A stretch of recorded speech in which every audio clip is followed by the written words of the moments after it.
러브 FM 특별 기획 고전을 읽다. 103.5 SBS 러브 FM 라디오 북카페에서는 월요일부터 금요일 저녁 8시 30분에서 9시까지 독서 시간이 부족한 현대인들이 꼭 읽어야 할 고전 필독서를 들려드리는 특별 기획 고전을 읽다를 마련했습니다.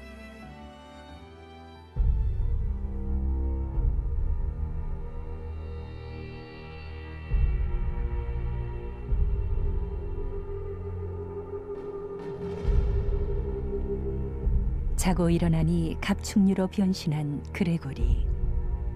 주인공 그레고리의 의식의 흐름이 내면 독백의 형식으로 서술된 카프카의 소설 변신. 초현실적이고 난해한 이 작품은 지극히 현실적으로 우리에게 다가오고 있다. 카프카의 변신 네 번째.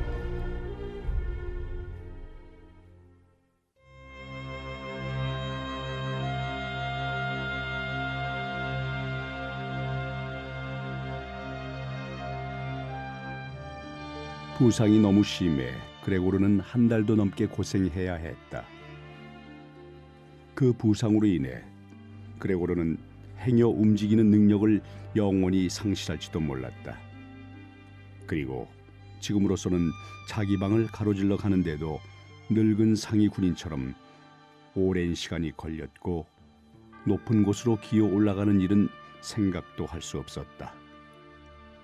그럼에도 그는 자신의 상태가 이렇게 악화된 것에 대해 충분한 것 이상으로 보상을 받았다고 생각했다.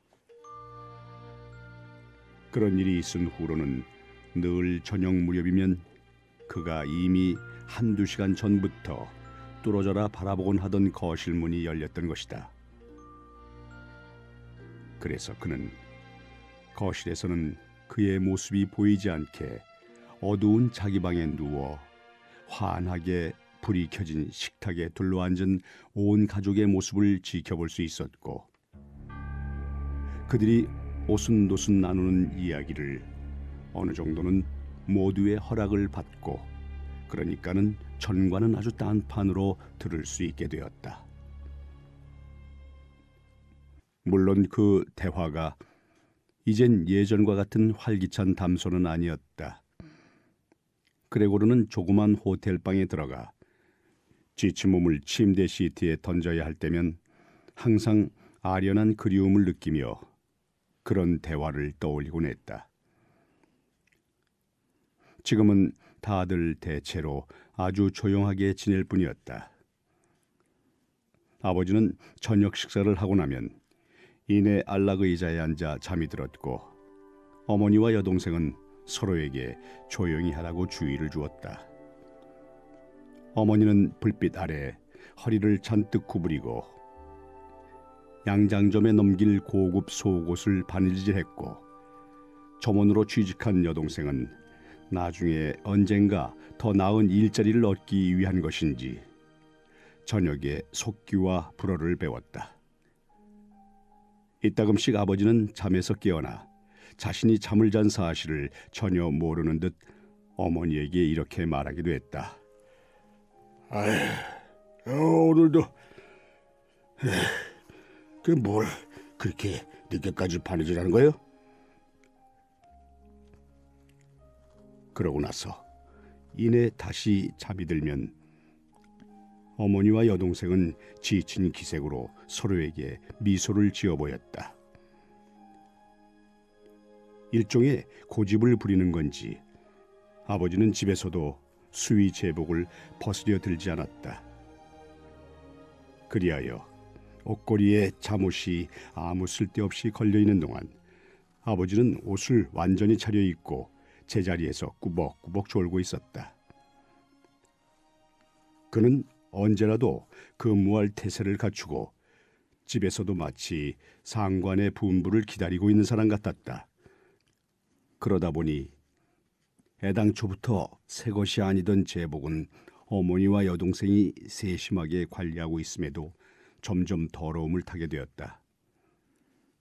그리고 그레고르는 때때로 저녁 내내 온통 얼룩덜룩한 이 제복을 바라보곤 했다. 그래도 늘 잘 닦여 있는 금색 단추들만은 반짝거리고 있었다. 그런 옷을 입은 연로한 아버지는 자세는 아주 불편하지만 그래도 편안해 주무셨다. 시계가 10시를 치면 어머니는 나지막하게 타이르는 말로 아버지를 깨워 침대에 가서 자도록 설득하느라 애를 썼다.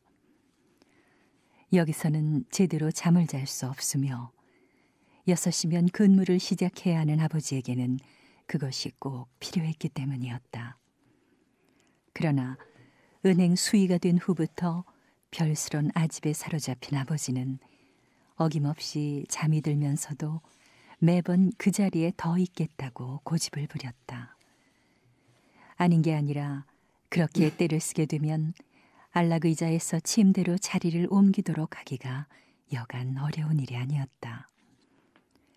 그러면 어머니와 여동생이 온갖 잔소리를 해대며 아무리 귀찮게 굴어도 아버지는 15분가량은 느릿느릿 고개만 가로저을 뿐 두 눈을 지그시 감은 채 일어날 생각을 하지 않았다. 어머니가 옷소매를 잡아당기며 입을 귀에 대고 알랑거리는 말로 구슬려 봐도, 여동생이 하던 숙제를 멈추고 어머니를 거들어 보아도 아버지는 그야말로 요지부동이었다. 도리어 아버지는 더욱 깊숙이 안락의자 속으로 빠져들어갈 뿐이었다. 두 여자가 겨드랑이 아래에 팔을 넣고 그를 일으켜 세울 때야 비로소 그는 눈을 번쩍 뜨고는 어머니와 여동생을 번갈아 바라보며 말하곤 했다. 인생이란 이런 거야. 이것이 내 말년의 휴식이야. 그레고르는 이제 거의 아무것도 먹지 않았다. 어쩌다 차려놓은 음식 옆을 지나가다 장난삼아 한 입 깨물기도 했지만 몇 시간 동안이나 그대로 물고 있다가는 대개는 다시 뱉어버리고 말았다. 처음에는 그의 방이 달라진 게 슬퍼서 그렇다고 생각했지만 그는 곧바로 방의 변화에 순응하게 됐다. 식구들은 마땅히 다른 곳에 둘 수 없는 물건들을 이곳에 갖다 두는 버릇이 생겼다. 그래서 이제 그런 물건들이 이곳에 자꾸 쌓이게 되었다. 집에 방 한 개를 3명의 하숙인에게 세를 내주었기 때문이었다.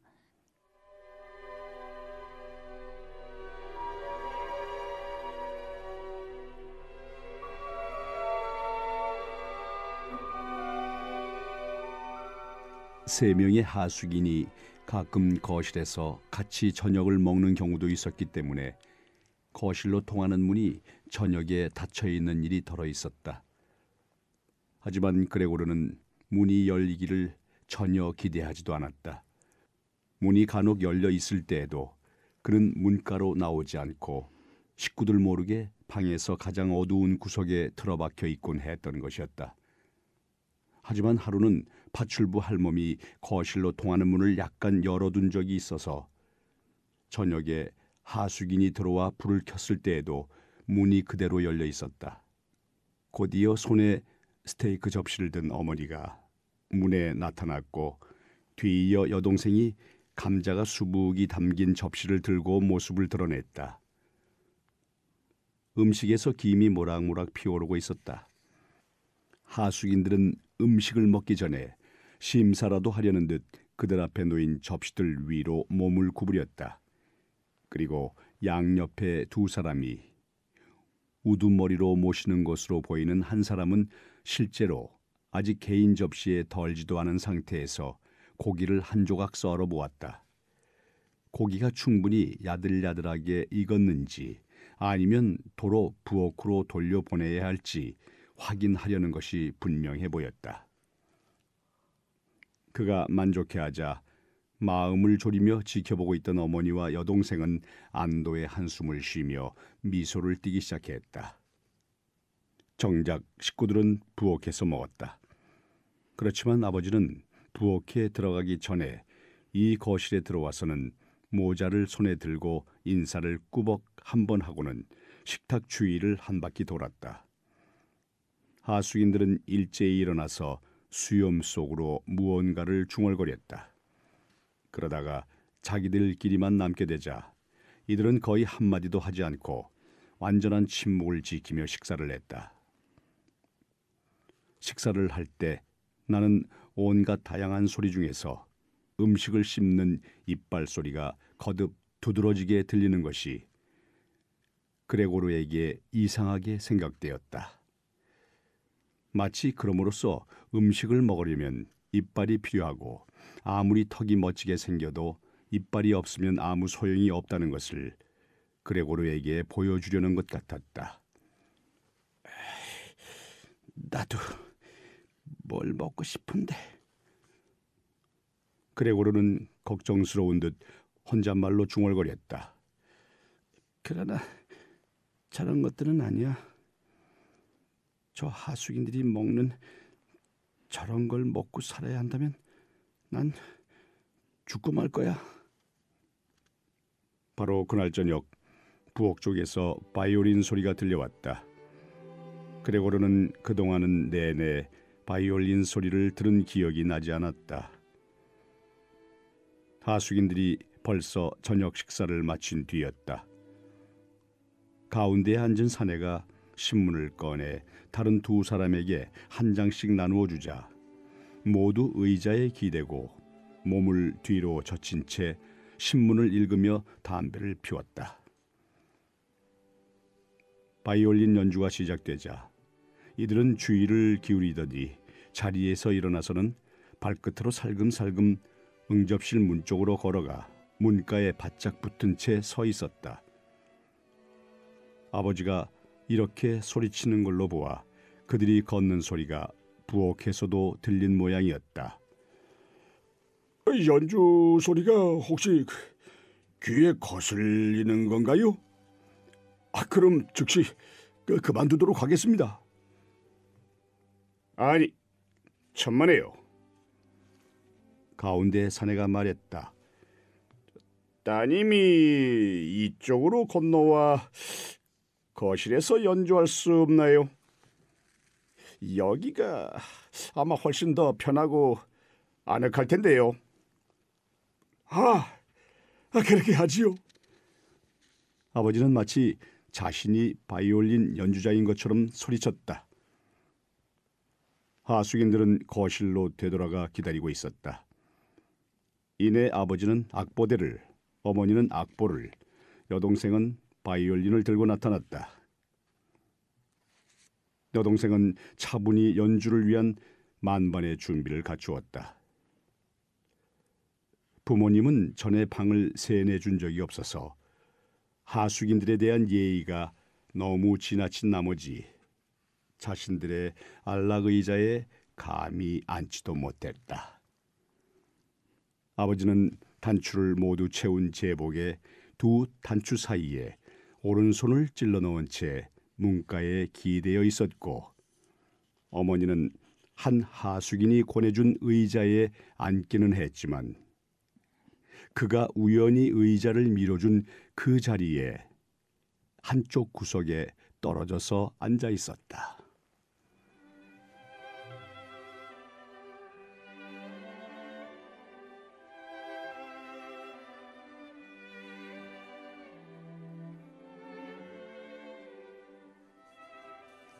여동생이 연주를 시작했다. 아버지와 어머니는 각자 자기 위치에서 딸의 손놀림을 주의 깊게 지켜보았다. 바이올린 소리에 이끌린 그레고르는 겁도 없이 과감하게 조금씩 앞으로 나가더니 어느새 머리를 거실에 내밀고 있었다. 여기 있는 사람들 중에는 자기만큼 그 연주의 진가를 알아주는 사람이 없었기 때문이었다. 그는 적어도 자신이 살아있는 한은 그녀를 자기 방에서 다시는 내보내지 않으리라 마음먹었다. 자신의 섬뜩한 모습을 처음으로 요긴하게 써먹을 생각이었다. 방의 문마다 동시에 지키고 있다가 누가 침입해 들어오면 캬우 하고 덤벼들어 내쫓아버려야지. 하지만 이 여동생을 강제로 붙잡아 둬서는 안 되고 자발적으로 곁에 있게 해야 돼. 그녀를 그가 앉은 소파 옆자리에 앉히고 그의 말에 귀 기울이게 해야지. 그리고 나서 그녀를 음악학교에 보낼 생각을 단단히 먹고 있었다고 털어놓아야지. 이런 속내를 밝히고 나면 여동생은 감독의 눈물을 터뜨리겠지? 그러면 그는 가게에 나가면서부터 목에 리본이나 옷깃을 하지 않고 다니는 그녀의 어깨까지 몸을 일으켜 세우고 그녀의 목에 키스를 퍼붓겠지. 전도씨, 가운데 사내가 아버지를 향해 버럭 소리를 질렀다.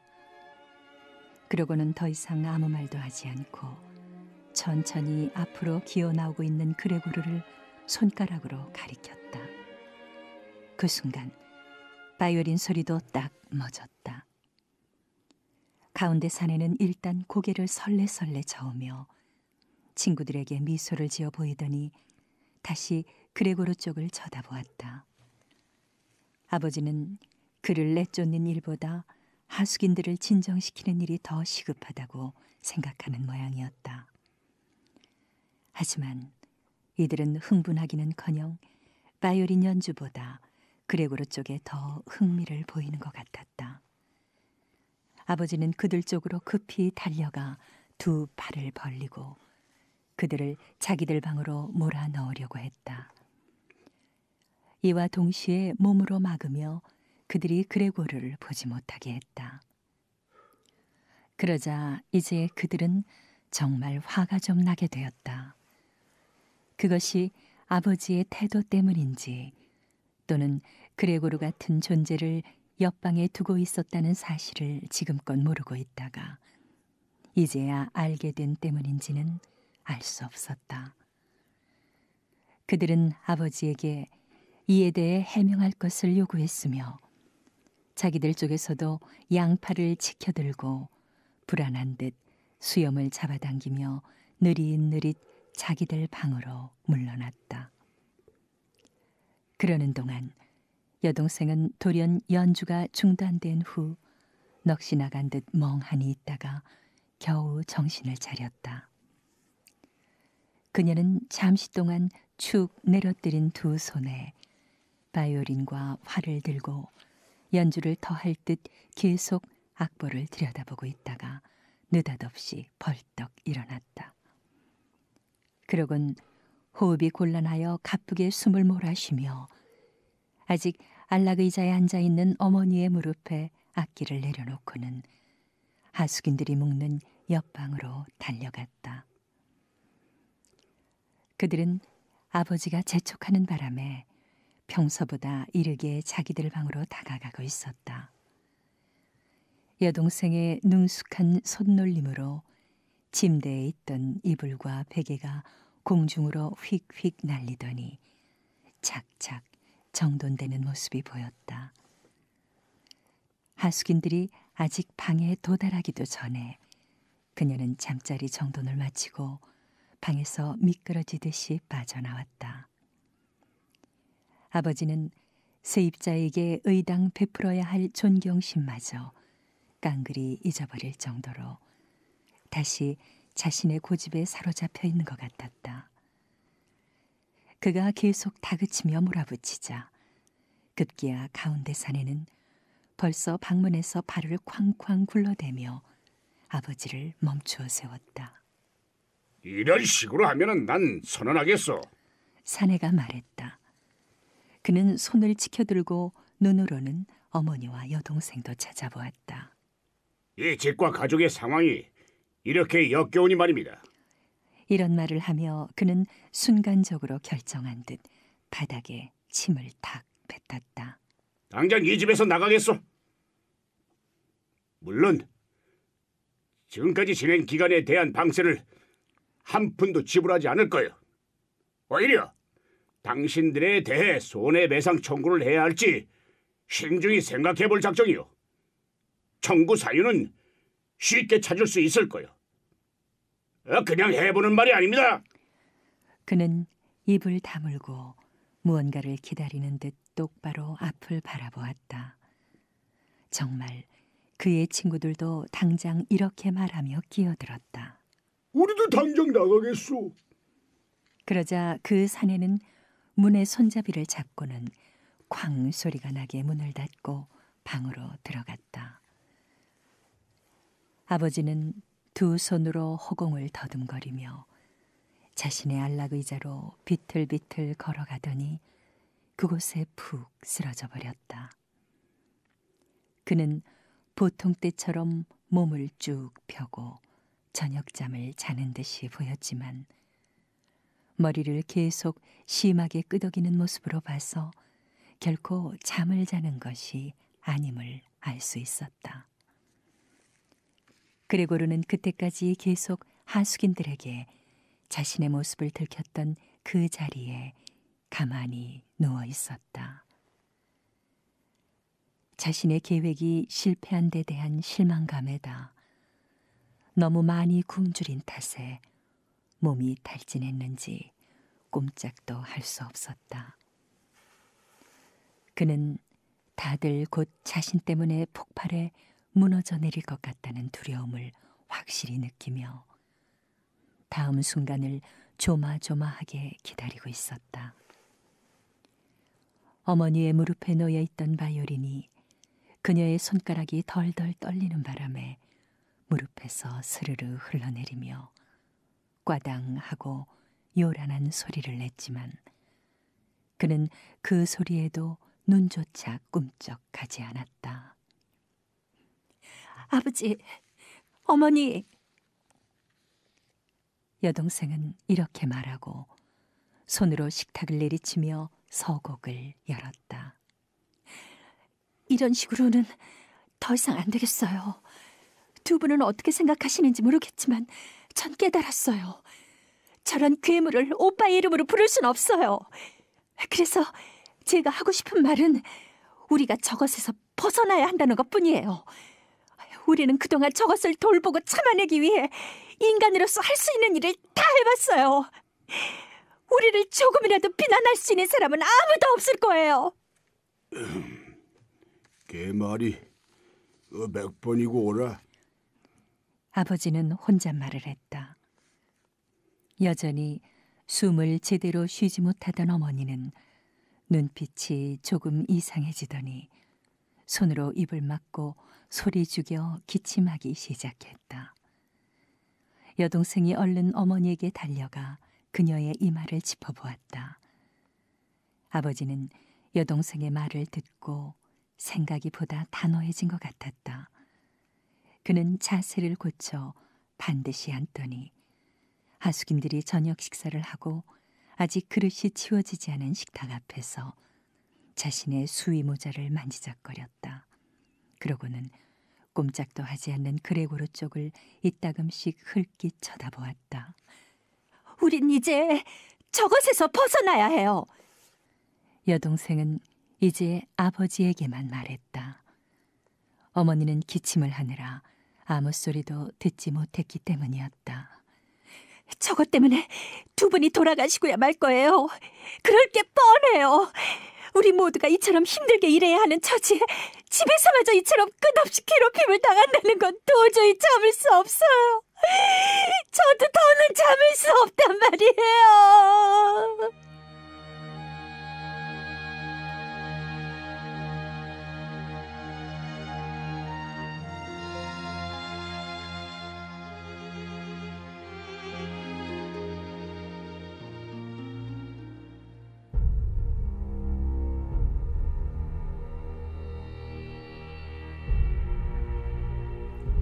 SBS 러브 FM 특별기획 고전을 읽다. 다음 이 시간에는 카프카의 변신 5번째 이야기가 방송됩니다. 많은 청취 바랍니다. 이 프로그램은 플라톤 아카데미와 함께합니다.